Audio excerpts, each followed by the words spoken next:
Hello, hello. Welcome to another episode of the Chrissie Mayr podcast. We are on iTunes, YouTube, Spotify, and SoundCloud. And if you're listening to us on iTunes right now, go ahead and leave a 5-star review, please, and thank you. I'm so excited to be doing stand-up this Saturday. I will be opening for Doug Stanhope at Foxwoods in Connecticut. Then I'm heading to Vegas next week.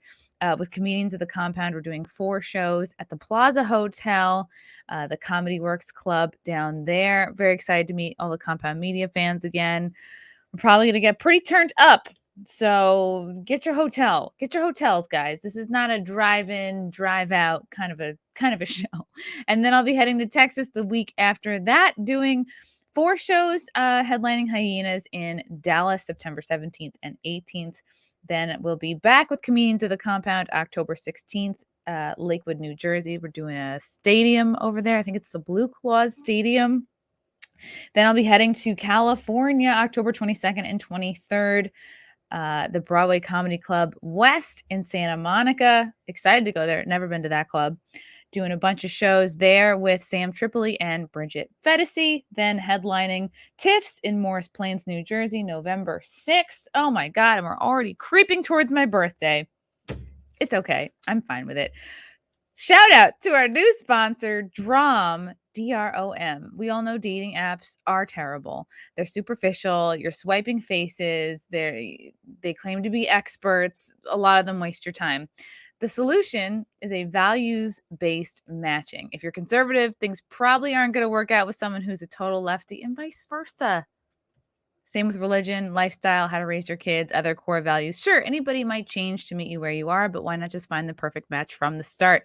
Drom, or maybe it's Drom, is a free new values-based dating app. You pick deal breakers and deal makers. There are no experts. There's no match percentages. And you don't have to addictively check the app. As soon as someone matches your deal breakers and deal makers and you match theirs, you get a notification. Plus, they're video only for more human interaction. So go to drome.date/CMP in your phone's browser. Click the iOS or Google button to install and use the invite code CMP to sign up. It's free, guys. It's worth a shot. If you're single, get on it. Get on it. And get you some ass in time for fall, okay? In time for pie season, sweater season. Get that girlfriend and boyfriend now before you start gaining your winter weight. That's DROM.date/CMP. Design and meet your perfect match. It's free to use. Give it a whirl. And also, quick shout out to Cushy Dreams, KUSHYDreams.com. Go to cushydreams.com and get you some smokable CBD. This stuff is not going to get you high. Super high quality stuff. It comes in tins or pre-rolls, different indica sativa blends like Create, Energy, Hustle, Relax, Peace, Dream. So whatever you want to do with your day, Cushy Dreams has you covered.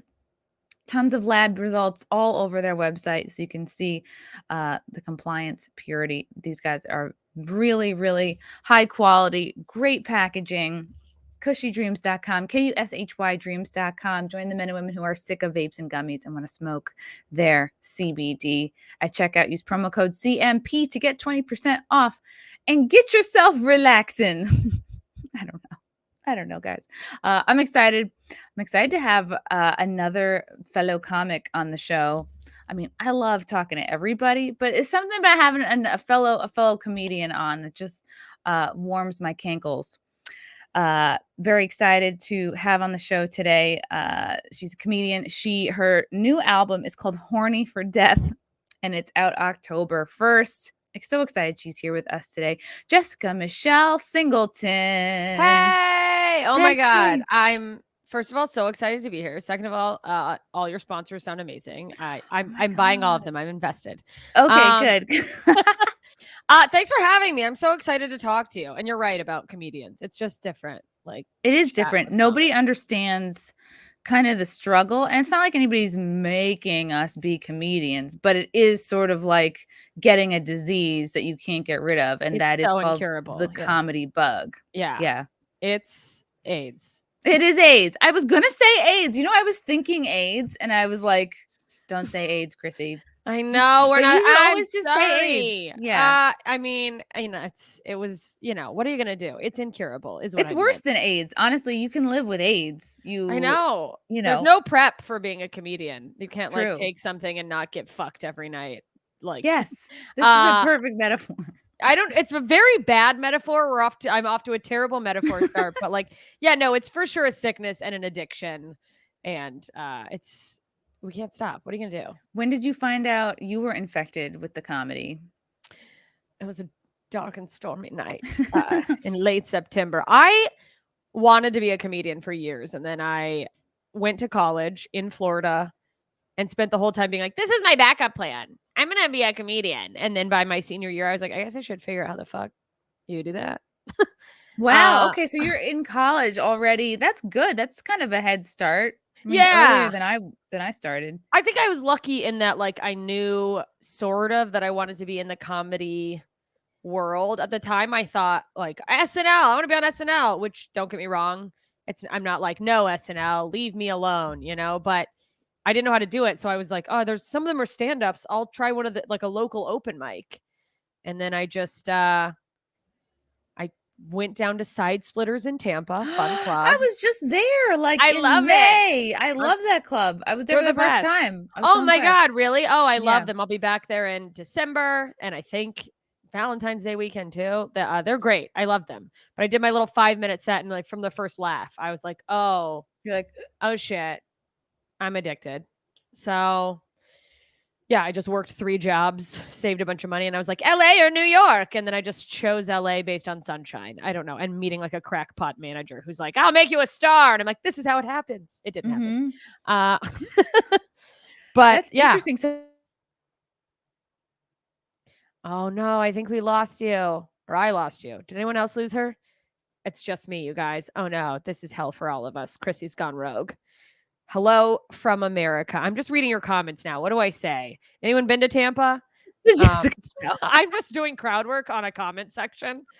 I knew that you would crush it. I try to remember. Oh, should the thing go out, just keep talking. But I of course, you're a pro and pulled right with it. If I just started screaming. Oh God, yeah, yeah. How old were you when I meant to ask when you first started? The very first time I did it, I was 21. But it was like I did it, and then I was like, this is what I want to do. And so of course I didn't try it again for another like 4 months. I didn't really like hit the ground running till I moved to LA, which was when I was 23. Okay. And then I just was immediate psychopath. I don't know if that's how it was for you, but I was like, every open mic, I gotta get up every night. Like I was very much that. You had a good work ethic. You're like, I'm a hustler, and you're like, oh, shut up. But well, the hustle mentality is so ingrained into stand-up comedy, and like I came from the improv world, and there is no hustle mentality over there because like no one's trying to get good at they're just having fun. They're like, no one's trying. Yeah. You can't be like you can't be like the improv star.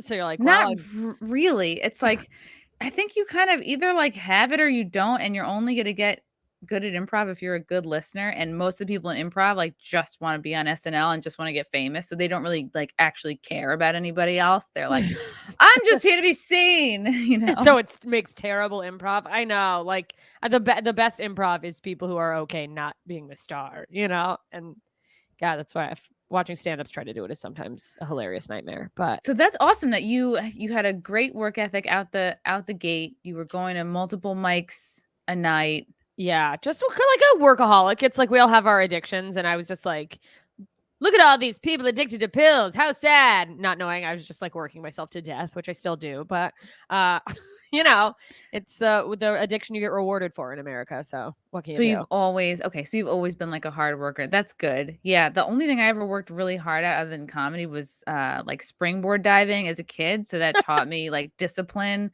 and being okay with constant rejection and also like Wow. pain too, like hitting the water. That's such a unique. I don't think I've ever met someone who's like a diver. I think that's such a unique skill. It was fun. It definitely like kept me from like, doing drugs or drinking or, like having time to date boys. So, yeah, it was it was a good discipline to have, like, for sure. Yeah. It's hard to see, like, the kids now, like, I don't know, if I was exposed to this much, I don't know, TV, social media, would I have been that dedicated? But No, I don't know how they do it. It blows my mind. Like kids with iPhones, and I'm like, oh, I would have hung myself as a 13-year-old. Are you kidding? Like, I didn't even as an adult want a cell phone. I was a junior in college, and, I was going from, like, Connecticut to New York, and my mom was like, "You have to get a cell phone. You have to call me if you're getting raped." I was like, oh yeah, okay. "Yeah. Hey, mom, not like every time you call her, she's gonna be like, "It's happening. I knew it It's when she's in happening. New York." It's happening. Was I right or was I right? What are you wearing? Okay, just saying. Are I you in saw your this "I coming." love New York" t-shirt? Mhm. Well, like, oh my I told god, you not to I told you not to wear skirts in the city. it's your Well, fault. anyway, Uh, see you at Thanksgiving. yeah, Um, don't call till then. Thankfully Uh, that never happens. I mean, thank God. Yeah, no, I still don't want. It's like a love-hate with technology where like I think it's so cool that it's so easy for us to be connected. The fact that we can even do this is like Mind-blowing. mind-blowing. Mind-blowing. But then there's days where just one or two text messages like come in a row too quickly and I'm like I'm thrown in the river. I'm done. I can't take Yeah. it. Just like it's it's too much access. It's like makes it so hard to just I think as humans we need to power down a little and it makes it so hard to power down, like, It does. reset. It does, like, I feel like I need to section my day. I don't know if this is an old person thing, but I often find myself like, "Oh, I wish I had time to read a book today." Like, you spend so much of your time just, like, regular work and then, like, really mindless scrolling, but also social media is such a big part of our job as It's like you have comedians. to do it. It's insane. Mhm. No, this is what I started doing in theory, and by the way, it just goes out the window all the time because 'cause I'm like, "There's work to do." Like, what emails do I need to send more emails? Like, what am I but I this is sort of like old lady sad ADHD brain, but I try to schedule in and I always end up like just scheduling something over it, but I'm like, "This is relaxed time." Good for you. That's I so put it good. on my calendar to try to be like, "No, stop it. You don't need to book one more like you cannot be podcasting and not be you cannot write for 2 hours or whatever and the world's not going to collapse." But half the time I just go like, "No, it's fine. That works." You know.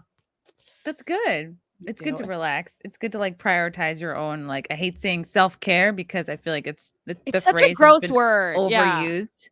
Yeah, I want to start like some type of movement, but also it's like this would be a whole commitment, but like it's just like self-care for people who think self-care is for pussies and stupid, that it's just like, yeah, all right, well, but just have a glass of water for God's sake. Yeah, Like just yeah. one glass. One glass, start with one glass. Yeah, because it's like it does make a difference. And I hate that in the times that I've managed to squeeze in just a little bit of like, oh, I'm actually going to work out a few times a week or like, you know, not eating garbage every day. Like, I hate that I can feel the difference because then I'm like, crap, it helps. And you're a small girl. You're like, what are you, like, 5 feet tall? 4'11". I'm Oh. creepy small. I'm barely a human. Do you Yeah. get mistaken? Do you get carded a lot? It's starting to happen less and less, which is hurtful, honestly. But they're like, we can see it in your eyes, you old witch. But yeah, no, I get carded a lot. I mean, I've been confused. Like, I mean, this was a few years ago, but once I went to dinner with a group of friends and we're like, oh, there's X amount of us, only a few of us were there, but we were meeting friends. X amount of us, we need a child's menu. And they set the child's menu in front of me. And I was like, what? Yeah. I'm a pedophile's dream. You know what I You're mean? like, It's just "I like do order chicken nuggets all the time. It's a problem." I do. I really do. Like it doesn't help that I act like a child. I'm very much for better or worse one of those like god awful Disney adults that's like, I love it. Let's Mickey Mouse Oh, ears. And like adults that like Disney are mentally like, they should be tested in a lab. They should be studied oh, for by for people. sure. By the way, and like I'm aware of that. So if at any point in this conversation people hear me judging anyone else, just keep that at the front of your mind. Are you one of these Disney people who, like, loves I Disney? am. I mean, I'm not gonna start a blog about it, but oh, like I go to Disney as much as I can as an adult. Anytime I visit my friends in Florida, I'm like, okay, but like Disney, I don't know what it is. I think it's like a childhood connection thing. Like when my parents got divorced, we'd visit my dad and he lived in Florida and we'd go to Disney. I don't know, but Of course, it reminds you of a simpler time. oh yeah, Reminds you no, of it's Arrested Development, your 100%. youth. Yeah, It's like, oh, that small window before all the trauma when I thought life was beautiful. Just crying at Disney, like on It's a Small World, eating a corn dog. Like, where did the time go?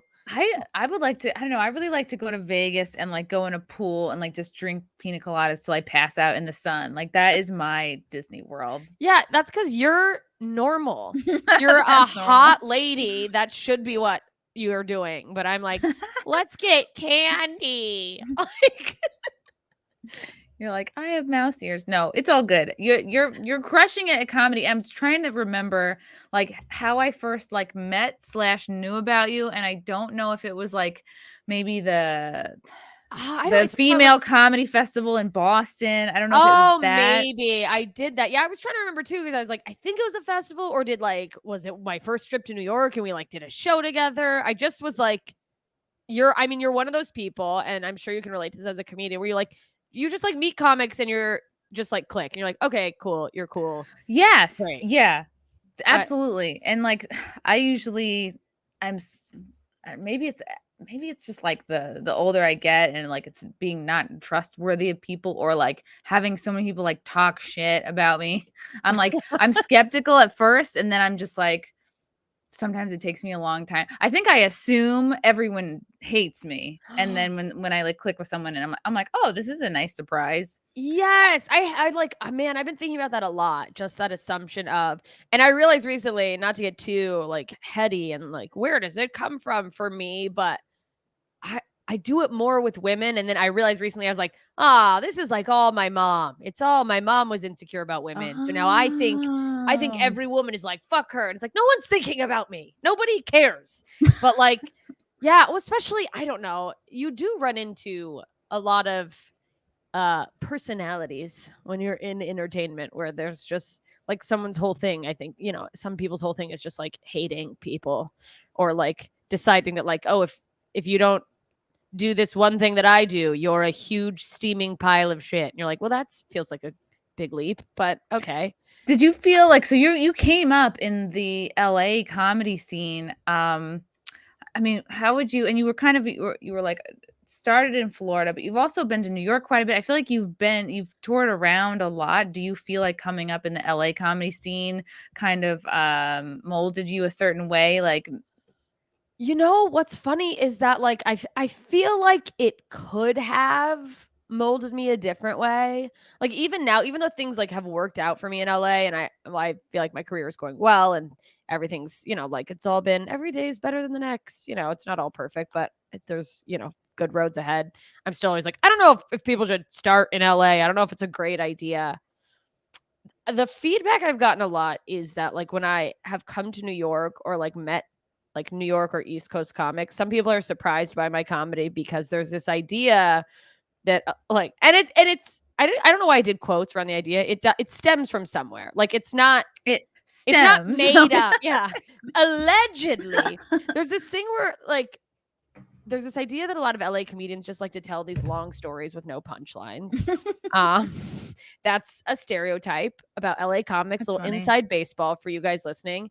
So people would just be like, there are a few people, and I think it's just because there's a small faction of people who have like a cartoonish idea of LA comedy that were blown away that I had jokes that they're like, wow, you're not like the rest of the LA comedians. But now it is like, to a certain extent, you have to keep your blinders on or like know that in certain rooms that you go up in, certain things just aren't going to do well. And you can do one of two things. You can say, fuck that, or you can like tap dance to try to impress the audience. But like, what's an example of that where you feel like the audience expects one thing? Do you feel like that is something politically aligned, or do you feel like okay, or just like ideals? There's a thing that I noticed in some rooms in Los Angeles, where, and it's not that like comedy with punchlines or like stuff that is like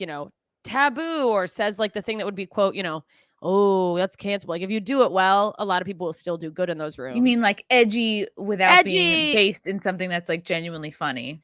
Yeah. Like edgy for edgy's sake. Yeah, that stuff won't do well. But if you're edgy but also know how to craft a joke, like you can still get by in these rooms. But there's rooms where your opinion is applauded regardless of whether or not there's a joke involved in it. Yes, It's like called called clapter. Yes, clapter. And like I can see how that can be very alluring and how that could start to sway someone's material if they spend too much time in those rooms where instead of now going Insta validation, yeah, it's an Insta approval. Absolutely. And at the end of the day, that's what we're all going for. You know what I mean? Like we're all like, oh, please enjoy what I'm putting out there. So I can see how if you're going up in a lot of rooms where the audiences tend to do that, and what you really want is like the love of the audience instead of like to do your jokes and to like try to just make people laugh. I could see how someone could start to lean too much into that and like become sort of this like opinion teller, which is fine. But like sometimes there's a lot of people who like, there's people who it's like, I want to get it. And I just go like, you like people like you, but I don't understand why you don't call yourself a speaker or something, like go give talks. Yeah. Like do a TED talk. Great. Like you found a thing, but like, it's like good point. And there's like, if you get in this sort of like inside comedy circle of everyone who like thinks it's a good point too much, then it becomes just like, there's people who get known for like really having an opinion, which is fine. But it's like, okay, well, make a joke about why Dave Chappelle's set was terrible or whatever you think. You know what I mean? It's like, fine, you're a comedian, do it, do the thing he did and take, that's a weird random example. I just remember when one of his specials came out, everyone's like, well, I didn't find this. And it's like, all right, well, fucking make a joke about it. That's what we do. But then there's rooms like the Comedy Store, which is kind of where I found my home, where it's like no holds barred. And it really feels like a safe space which is so stupid because it's the opposite of like what anyone who is looking for a safe space would consider a safe space. Cause like they said something and it hurt my heart, but like to really, like all groups are made fun of. Nobody, you don't get exactly, the feeling that they tiptoe around. No, yeah. And it's like you could push really push the boundaries, which like for me, some of my best material has come from like being on stage talking about it, which isn't always a great thing to do. You know, like sometimes you're like watching someone try to find a joke and you're like, this is painful.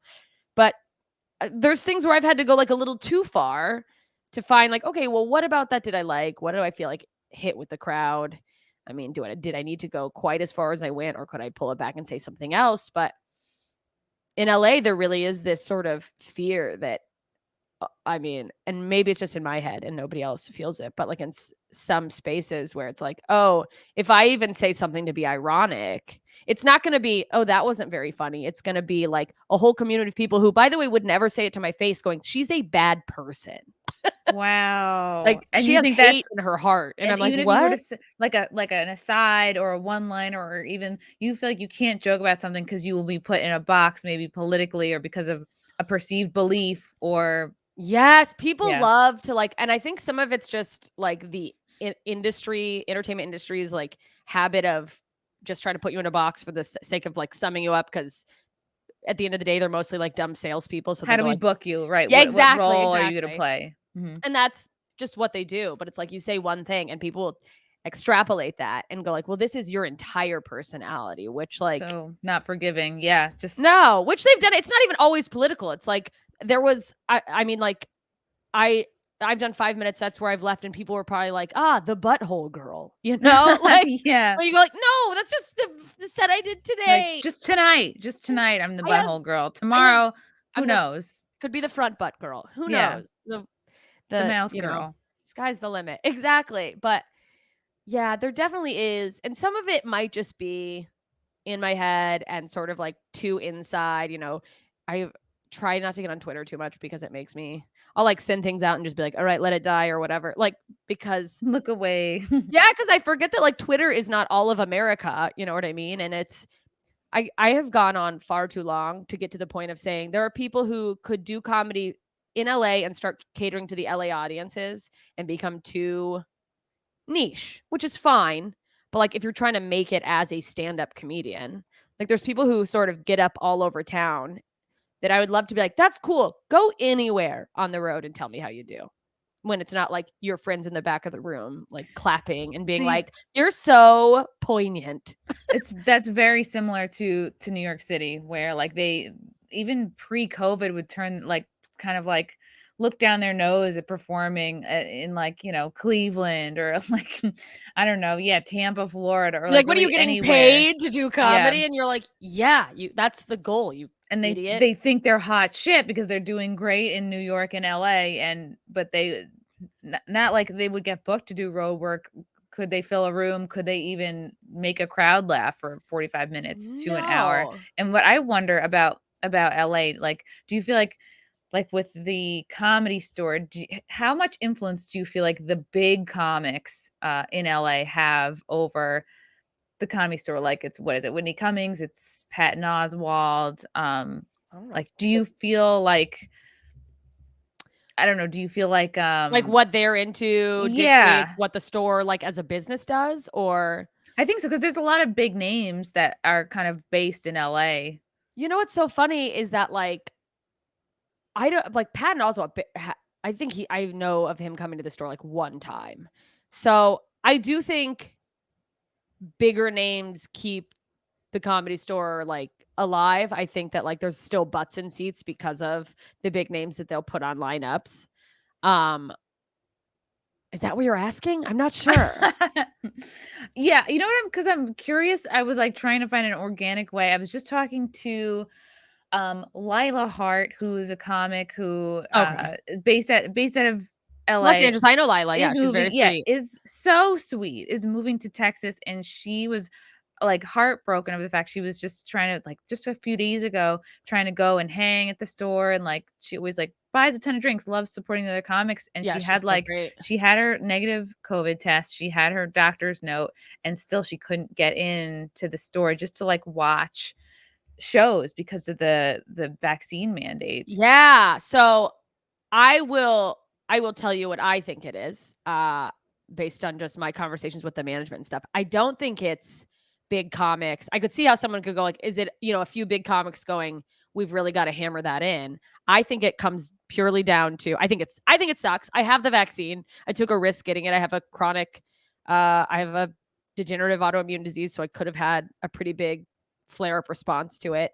But also at some point, I'm probably going to have to be on medication that lowers my immune system. So I'm like, I understand everyone has different view, and I totally understand that why people are not doing it, especially with medical conditions or because of their own skepticism. That's just how I decided to roll the dice. But one of the managers at the store said to me, like, not long before they did the shift to all vaccine only, because people go like, oh, you guys are people want it to be a political thing or like whatever. At the end of the day, the city of West Hollywood is its own city. It makes its own rules. It's not technically part of Los Angeles. However, that city is choosing to go about handling the virus and, vaccines versus negative COVID tests. For whatever reason, the Comedy Store can have more capacity if they go to vaccine only. Oh. And if they could do, for a while they were doing, the OR, or a couple of the rooms were vaccine or negative COVID test. And I think it basically came down to them deciding to roll the dice. So like, this is LA, enough people have the vaccine that we can keep all the seats full. We can get more butts in seats if we do vaccine only. I literally think it's from the people at the very top of the Comedy Store. Like, it started as this, workshop club for comedians, which it's still very much, when you're in there, has that vibe. But there's people at the very top that money's the bottom line. And I think it really just came down to that. And it sucks that that because of that, Lila had to deal with that shit. And I know I see their comments and people being like, oh, show me your papers on Instagram and stuff. And I'm like, as soon as the numbers go down, and I'm not guaranteeing this because I don't make the rules, I'm not the management, but I foresee them. They just want more people to come. You don't think this is a forever? No, I think it's like, unless I mean, if we get to the point that it's like the whole US does it, I think they're gonna be like, well, whatever we have to do to keep our license and keep making money, because at the end of the day, it's just pure capitalism, in my opinion. But I think if the numbers went down again and we got to a point where the city was saying, all right, we can relax a little, I think they would definitely go back to that, because they don't want to turn people away. Like the Comedy Store, They had to cancel a roast battle the other night because I guess not enough of the comics that were supposed to do it were vaccinated. Vaccinated. Well, and that's the other thing too, is people go, well, I mean, like I will, even though it sucks, I give them credit for sticking to the rule, because like it sucks and that's a great show, and like yes, a lot of those people, it's their body, their choice, whatever. But I remember when they announced, oh, it's going to be vaccine only, the amount of people like, oh, is that going to apply to the comedians? Oh, is it just for the customers? So that they were like, all right, yeah. And I don't think they anticipate it being a forever thing. They don't, it's the Comedy Store thinks of every comedian who's passed there as family. So they're just even the management there is just like trying to survive. And it sucks that, and it goes, both ways, but with businesses now and things are so heated, people have such like strong opinions about everything either way, that it's that same thing. You're extrapolating one thing and people go, oh, issue. Obviously the Comedy Store hates freedom. And you're like, no, they hate the whole fucking thing. It's just, they're like, I don't know, we were closed for a year. How can we make back the money? And it sucks, because it's like, I don't want to defend it either way. I just want to tell my butthole jokes. Yeah. And that's the thing too, is that like, I'm not going like, good, I don't want people who haven't been vaccinated to laugh. I don't want them to be entertained. You should like, laugh. No, it's like, I want everyone to fucking just have a break and not like, I don't do COVID jokes. I don't talk about the vaccine on stage, because it's like, it's so exhausting. It's not fun. If it's not fun, why try to make jokes about it? Let me just hump the stool and let's forget about it for 15 minutes or whatever. Let me just be the butthole girl that I want to be. And it's like, I still go on the road. I'm still going places, and like, I mask up and I follow whatever the city I'm in. I follow their rules, which like maybe that's sort of like very blindly sheepish. And I'm like, well, what does the government here say about masks? Like, I'm just like, what will not get me yelled at by people in a store? But not like, wanting to get yelled at is a strong motivator. That's my entire personality, is just like, I don't have any firm opinions, because I'm just like, I just want people to get along. Jessica, do you know of any comedians who were past or were regulars at the store who are like, oh, fuck, I guess I'm going to have to just wait this out because they can't get it, won't get it? I haven't. I'm sure, I'm positive I must have missed stuff in my timeline. I don't know specifically. Right, that's true. Not everyone's out about it either. Yeah, I assume, like, I haven't seen Sam Tripoli on a lineup. I assume maybe he's waiting it out. I'm on a lineup tonight with, like, that's the thing too, is I realize, like, I make assumptions about who I think would get a vaccine, and I'm like, true. Yeah. And they're like, oh, well, you're here, so I guess you got it. And that person's not here. I don't know anyone specifically, but it wouldn't surprise me if there's people, because I always just assume, I don't see someone at the store, I'm like, well, they're just not on the lineup with me tonight. But I'm too in my own world trying to organize all my own shit to notice. Like, I don't know if like Brian Moses has stopped going up or whoever. I'm sure there are some. I just can't think of any. And you wonder too, like, and this could be like being in my own head, like if people are starting to think like who they think is not vaccinated, and then assigning political beliefs to that assumption, and then putting them in a box, and then being further, oh, I guess I'm not going to associate with these people. It's like, I can see that happening. Oh yeah, no. And it's like, people take one little thing and they just go like, well, you must also think this and that and whatever about Israel, which I don't even fucking know. Right? You know, I know somebody brings that up. I'm like, please, we have enough problems in our own country. I was like, I don't know. Like, I wish I cared. I'm can't. Trying to know the rules in my city. Like, I don't understand. No, I'm sure. Like Tim Dillon's on a lineup with me tonight at the Comedy Store. And I wonder how many people are going to see that lineup get posted at the store and be like, he abandoned us, because they think that he's like, because they've already made assumptions about like what they think he would do. Because it's people, I mean, I guess maybe it's human nature to try to like figure other people out. But True. like, we're all just so quick to make assumptions. And it's like, and the amount of people who are just so confidently, by the way, like, oh, if you question the vaccine, you're an idiot. And it's like, what are you, a fucking scientist? An idiot? Yeah. If you question a thing that came out of nowhere, it's like, you question a thing that a lot of people are making a lot of money over. Yeah. Like, question like, anything that someone makes a lot of money over. I think. Yeah, literally, like I got the Pfizer vaccine. Pfizer is literally one of my punchlines in a joke. Like, it's a business. So it's like, okay, yeah, I guess I'll give you, I mean, look, I bought stock in Pfizer on Robinhood when the vaccine came out. I'm not gonna lie to you. But I was like, all right, yeah, I bet a lot of people did. If you can't beat them, join them. You know what I mean? But it's just like, stick me. Because I just was like, and it's all, to me, it's all personal choice. And my choice was like, I don't want to give up traveling. I knew it was eventually going to be a thing where that like, or maybe it won't be. Maybe it'll calm down and whatever. International or domestic or both? I mean, I don't want to give up either, but I do a lot of international traveling. I've done like, I've like toured Europe twice with comedy, and it's gone really well. So I have like a fan base over there. I've done, wow, like, that's awesome.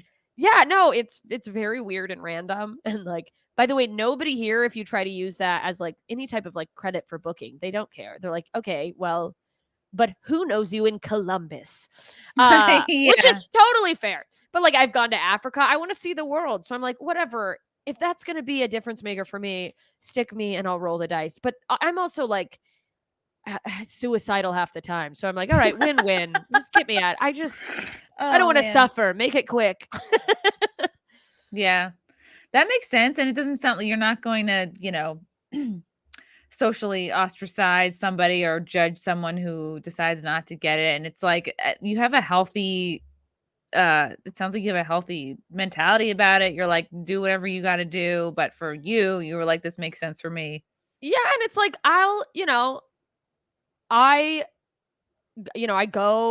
the road wherever. I don't fucking know how many of those people have been vaxxed or whatever. Like, I take my own precautions when I come back, especially if I'm going to like an event, or like if I'm going to hang out with like my boyfriend's parents. They're older. They have the vaccine, but they're still older. I will get tested after I travel before I go have dinner with them or whatever, like I don't want to be bringing it in anywhere, because I'm also very aware that like having the vaccine is not immunity to catching it. And like, I think there's people, like, the idea that there's anyone who thinks that is insane. And I do have the guilt of like, well, am I just lawlessly spreading it? But I think I've hit a point where at this point I'm like, okay, well, if I'm potentially spreading it to someone who's unvaxxed and then they get sick, it's like, well, you made the choice to get unvaxxed. So I don't know. We're all gambling. Yeah. I think it's interesting to bring, because where people stand on the this just came out today. Well, shoot, or maybe the other day. Patton Oswalt cancels tour dates, citing Utah and Florida venues, declining his COVID safety requests. Look, he had this whole tour here. He canceled his comedy tour dates in Florida and Salt Lake City due to the venue's refusal to require COVID-19 vaccinations and recent negative tests for audience members. In an Instagram post, he asked the venue to require proof of the vaccine or the negative test within 48 hours or 72 hours, depending on local venues' regulations on their website. He said, the good news is we are keeping everyone who's going to these shows safe and healthy because the numbers are going up. I love the numbers is like the science now. It's getting like more and more generic. Well, it's also just like, I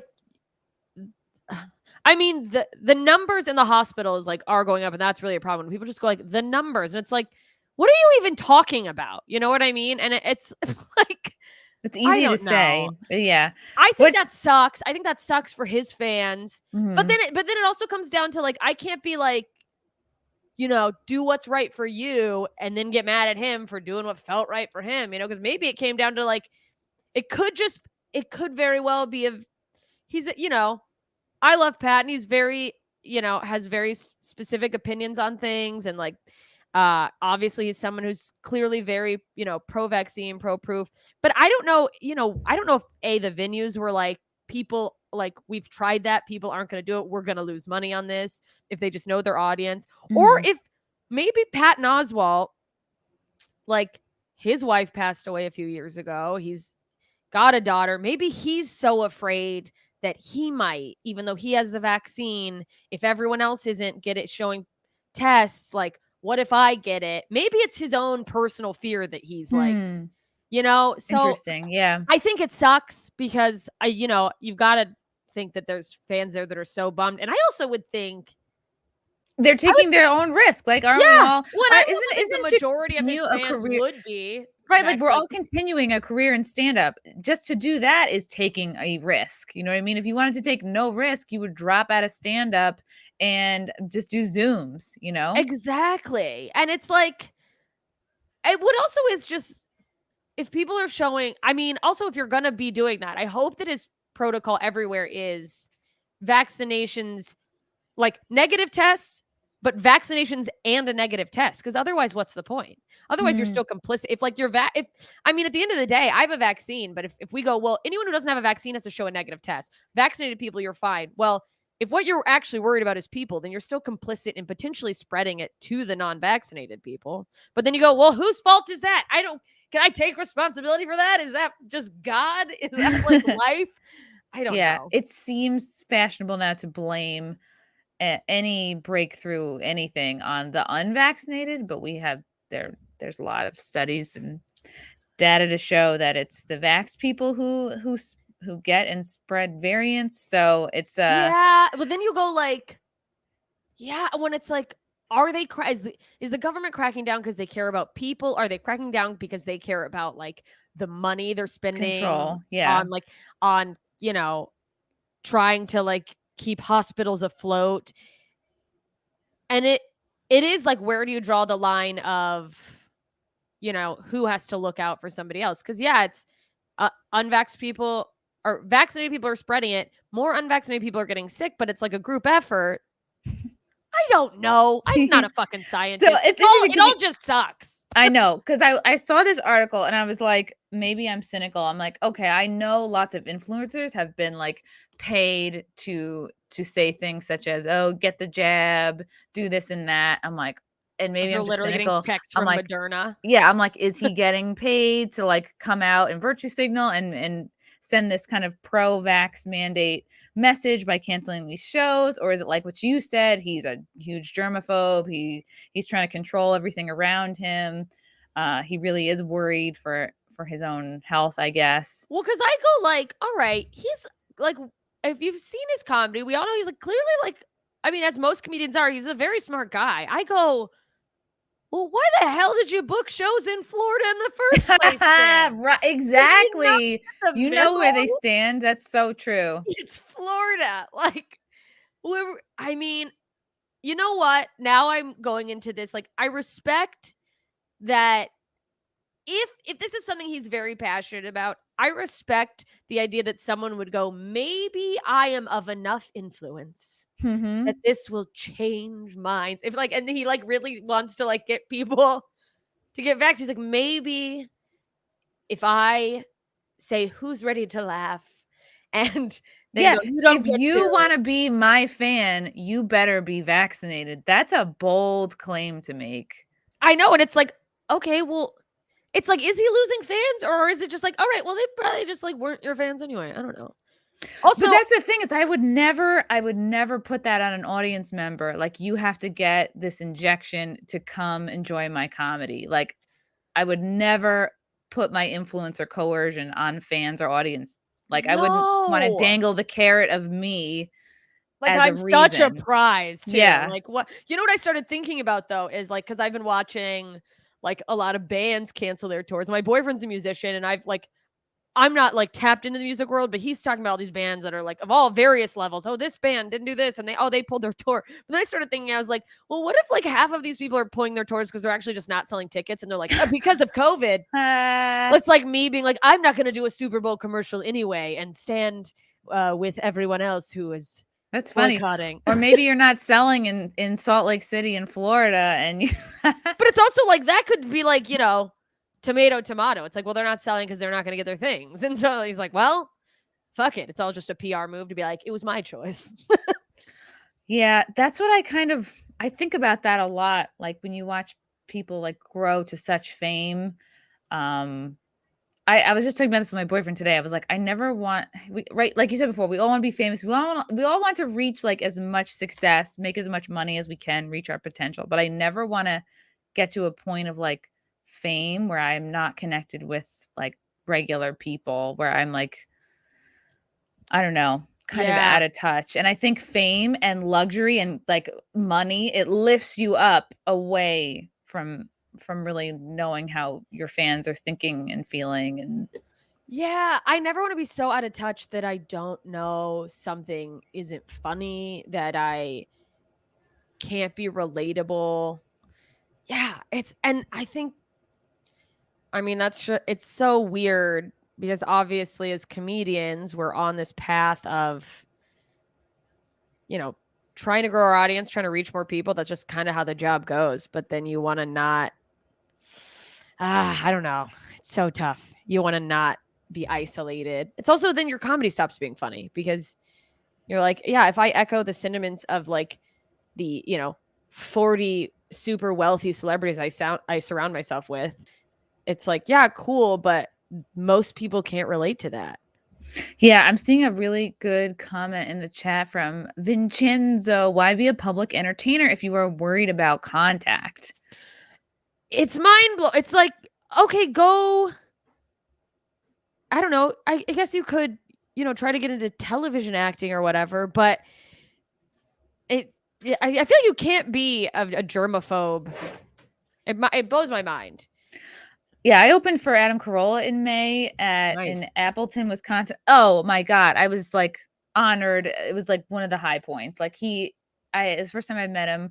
I had so much fun, and he's going on and on about, he's like, I'm not a big soap guy. I've been I've been shaking hands and then immediately eating food. Like, I'm not even big on scrubbing. Like, it was just you so sound funny. just like him, by the way. Thank you. But I'm not a soap guy.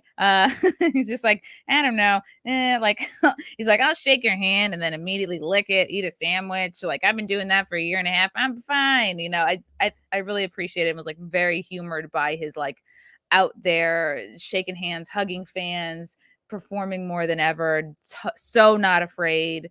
I don't know, I think it's cool because what's in our faces more is people being so afraid that it's refreshing to meet people who don't live in fear. Yeah, well, and the other thing is, it's really a lot of people, I think, showing their privilege to go, I'm not going to work if you don't do that. And it really is like, oh, it must be nice to just be able to choose to not work in a capitalist society. But I'm not going to starve so that I look like I'm making the right choice. You know what I mean? It's very kind of You mean privileged somebody like thing. giving something up because they believe that they want things a certain way, like not working in a certain city because I'm not going to they work in won't that state enforce. because of the law that they have there. I'm canceling these shows. Everyone else should join me. Yeah, exactly. Everyone else should cancel shows in this state or this city because of their laws. And it's like, wait, I should not get money because the government sucks. Like, no. Also, like, how delusional do you have to be to think as a celebrity, like, my influence? If you want to change something, I mean, run for president. Oh no, look what I've just done. It's true. It's like people do have influence. I'm like, okay, look at Patton Oswalt. He is not performing in like Florida or Salt Lake City because they won't enforce it. But then I look at myself and I'm like, well, I just declared that I don't want to perform at a club that mandates the vaccines because I don't want to like be part of the reason why someone feels pressured to get it. Not like I'm anything all that big, but I think out of principle, I was like, okay, Yeah. I can take the cut in pay on spots and Well, I can. it's so funny. But it's like to me, it doesn't feel like, and maybe it is a privilege in a way because it's like I obviously can afford to not like work those spots because it's like, okay, I think it's the right thing to do, but it's like so many of us are put in a position where it's like we can't give up work. Yeah, it's so funny you saying that now and changing my mind on like you said that and I'm But literally who knows? going, Like it's like, well, it's probably good that people who can afford to do it. It's like it actually probably does is it make it kind of, it is a privilege. Like well, I can it obviously is. afford to not do it. And it's like, for But then I me, guess that's the exercise hill your I'm going to, privilege. yeah. Well, now, all right, good for you, Patton. Oh no. I'm gonna get a couple super chats here from Brian. Have you heard about an issue booking at the hotel in Vegas? No, I have not. I have not heard about that. I think there's definitely rooms available. You got a kick-ass Mr. Microphone, Chief. I'm sure they're referring to you, Jessica, because I have Well, a regular. if you are, thank you. And if not, I'm still taking the compliment. Okay, here's a more serious question from Matthew Hammond. Are there any female comedians from happily married parents? Well, I'm out. Not me. I would be shocked. I'm not saying it's not possible. It's not And I think probable. no. I'm sure there's probably a handful that are from parents who are still married. I don't know if it's happily. I don't think Isn't you that become a funny? comedian and do well at it if you're just from a happy, wholesome household. I would love to see a chart on that because I talk about that's like a through line. It's was like my parents had such a dysfunctional relationship, and it was not only it was just like they were a bad. I mean that their relationship kind of fucked up the way I viewed like men and Relationships. yeah, relationships. Like didn't feel like I could be honest, didn't feel like I could be myself in one. Felt like I had to tiptoe around somebody's like anger or Oh, dislikes or yeah. change myself to suit them to avoid conflict because conflict means I'm about to get hit. Yes. So Oh, walking on yeah, eggshells. Highly relatable. Yeah. It fucks you up.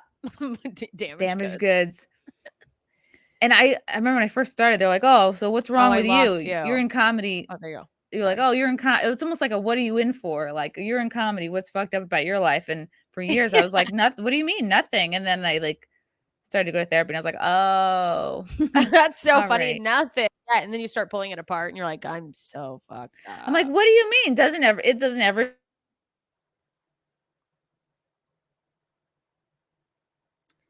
Crap, you cut out on whatever you were saying. Oh no, is it just me? Can you checked guys out." We're uh, back. We're back. okay, I was like, oh God, you guys are just gonna be stuck here listening to me say like 800 times, are you? Uh The chat already hates how much we say like. I'm working on it, guys. it's a tick for me. I it's like I say it, there it goes. I can't even explain it. To slow down my talking because I start talking too fast and get winded. But I know it's woohoo. It's a lot. So thank you to everyone who's blown their head off. The COVID thing it's really thrown people into like you can see arguments for both, but there's definitely two camps that have formed. It seems like the powers that be want us very much divided in our little groups instead of Yes. questioning and coming It's together. it's mind blowing that I mean, I guess it's not mind blowing. It's bums me out how many people don't see that really that's the issue. That uh none of us can come together to really change anything if we're all fighting each other. And like I feel very tinfoil hatty when I go, this is what they want. But And like it's what they want. it It's is. like it's obvious. There's so much propaganda. Yeah, We're at and each it's other's throats. There's like things that were solved decades ago. Like there was we were not obsessed with racism in the 90s and it's managed to come back somehow. Why is that? Like yeah, who and has it's something to gain from that? I mean, yeah, it's because it's just gonna make more tension and it's also crazy watching corporations under the guise of caring jump in on these things just Corporations, so yeah. Like like they we don't know give a you guys fuck don't give a about shit. you. No. They just want you to buy McDonald's or whatever. You know what I mean? It's like Like McDonald's doesn't care about your opinions. They're just like, what will sell? we will wrap this in a pride wrapper. We will have rainbow fries if it sells more Like during June. whatever. Yeah. Yes. The amount of rainbows that I'm like, come on. You guys Yeah. are pandering. You don't care. I noticed that a couple years ago and it's like same thing happened with Black Lives Matter and we're like, okay. It's like it's a panderthon. This was interesting. This happened. This is Goodness. crazy. This happened literally. This came out today. Comedy Cellar holds guest. Gotta love the Daily Beast. Holds guest hostage as it floods due to Ida during surprise Al Franken stand-up set. You're like, what is the most exciting part of this headline? Is it the flooding or is it Al Franken? As if it's not bad enough to be trapped during a flood, you're trapped listening to Al Franken do a set. Like, my God. When's the last time that man was on stage? I can't even. He's just if it weren't for global warming, we wouldn't all be drowning right now. And now, of course, they wanted me to pay for the article, so I have to hold on. Let's get no way. So this was the other night. It flooded like crazy in New York City. I almost didn't get home. I was taking the Metro North. Every time the doors would open, like the ground of the train would like flood. It was pretty wild. Scary. It was scary. And then of course you see all the TikToks of like the water rushing into the subway. There was like a lot of that too. Yeah, they've ignored a lot of the subway needs over the last year and a half. But anyway, this Daily Beast article, they're talking about, the Comedy Cellar, they wouldn't let people leave. They had to make them pay their tab, and the water from the clip, it looked like definitely over the ankles deep. That's insane. You look at the comments and they're like, oh, they made you stay. Like, why didn't you just walk out of there? Yeah, well, that's true. But on the other hand, you're like, well, I guess if they're thinking the same way as the store, like they're trying to recoup some of their losses they can't afford to have one room of people walk out. They're like, we're going to have to replace these floors. Don't let anybody leave. That's so. Oh, whoops. I wanted to play a TikTok. Hold on. It's a TikTok of the freaking water. Okay, here we go. Every time I try to bring something up from my Twitter and I just show everybody all my messages. So I try not to do that. I'm trying to be, I want to be open with the people here, but not the most open. Okay, so this was a TikTok that someone took of the Comedy Cellar with like just how crazy flooded it was. Here we go. Okay. Oops. Again, capitalism is when the Comedy Cellar keeps you in the basement for an extra 15 minutes to make sure everyone pays while the place is literally flooding. Just take the L for public safety. I mean, that looks pretty chaotic. Yeah. Capitalism. It's also it's not just flooding. That is New York street water. Mm-hmm. That is like, sorry, wasn't COVID-19 bad enough for business? Can we not just have people getting like hepatitis Z or whatever the fuck you're going to get standing in that water? Oh, it's like the new like hepatitis, but with fancy updated pronouns like hepatitis Z. Yeah. Hepatitis they. Hepatitis 19. Yeah, hepatitis 19. Hepatitis for sure. Yeah, there's people very outgoing about their drugs on the streets of New York City now. So there could be needles washing up, but yeah, it is a going cellar. into you. It's crazy. Oh, I mean, it's capitalism, baby. I feel like that's what it all comes down to. Is like blame capitalism. Yeah, it's all about money. One more question from Matthew. Where are the counterculture artists that perform in defiance of the virus, like pirate radio or outdoor performances? There definitely are outdoor performances. I know I was doing them like definitely all last summer and definitely this summer as well. I mean, I think they're on YouTube. No, they've all been thrown off of YouTube. I mean, are there any in LA? There's like outdoor shows. I wouldn't say they're counterculture. I would say it's more very much the culture to be outside. If anything, people having done indoor shows was more, which those popped up briefly, but that was naughty at one point. Oh my God, you're going indoors. Don't you care about anyone? Yeah. No, I don't. Yeah, I mean, I would honestly say that the most it's not the same as a stand-up show, but I really feel like that's what's been great about podcasts is that, for so many years and just social media and, the ability to upload stuff in general for years, it was just only the people that the, overlords of the entertainment industry would greenlight. And now you don't have to be censored. You don't have to change your opinion. You don't have to like keep something to yourself. I mean, depending on where you're at. Until YouTube censors you. Yeah. Yeah. But like until that happens. Until then, which is happening a lot. But Twitter, right. But if you can toe the line, yes, it is. There is more freedom and opportunity than there used to be. It's like, right, comedy gatekeepers be like, sure, we will let you into JFL, Comedy Central half hour, Jimmy Fallon. I don't know why I'm turning Asian, but like, Yeah, you know what it is too is I would say if you're looking for comedians like that, you're watching this, so you're someone who's probably into podcasts and stuff. If you haven't already, go the extra mile. And when you hear someone who's kind of got those, I don't want to call them fringe opinions, but they're not fringe opinions. They're just not the same bullshit not people are mainstream. spewing. Yeah, not state approved messages. Take the effort to go, I'm going to follow their social media. Let me check out their website, because so many times we're posting, we're performing. By the way, I'm not saying we as in like, I know I'm a sheep. All right. I'm just like, you're like, a cute sheep. Yell at me, whatever. Who's the rules? Aww. But like, make sure, and it's so silly, but it makes a difference when, those numbers, it's so dumb, but for us to get booked, but also a lot of times they're coming to your town and you don't even, if you're not following there, you're not keeping an eye on that stuff, you miss it. So when you really like someone, I've started saying that literally at the end of my sets at the Comedy Store, because it's just all these different comedians. And I'm just like, you guys, please, if there was someone you liked, seek them out. Keep an eye on their stuff. And for fuck's sake, tell your friends about them. Tell 3 friends about this cool comedian you discovered on a podcast. It helps. Tell everyone listening, tell all your friends about Jessica Michelle Singleton. Do it now. Do it before you forget.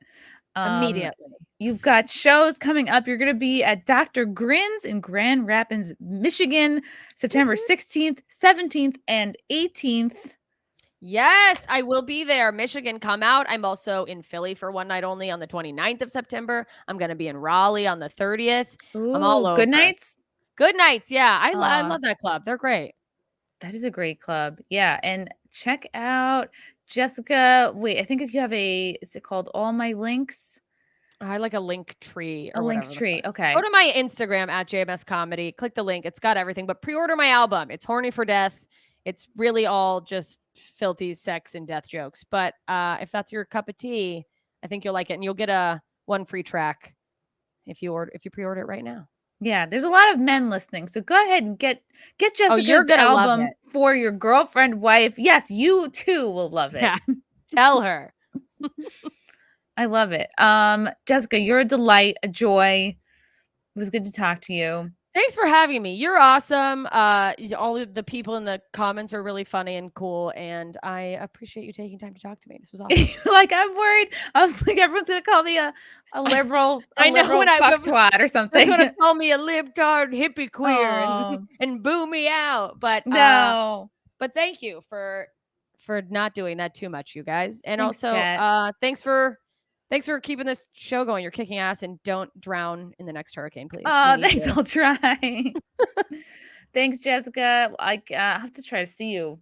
Yeah, I'm going to try to come see you. I think I'm in town that week when you said you were coming to Santa Monica, and you're with Sam and Bridget, who are like 2 of my favorite people. So I'm gonna come. I'll come by for sure. Okay, awesome.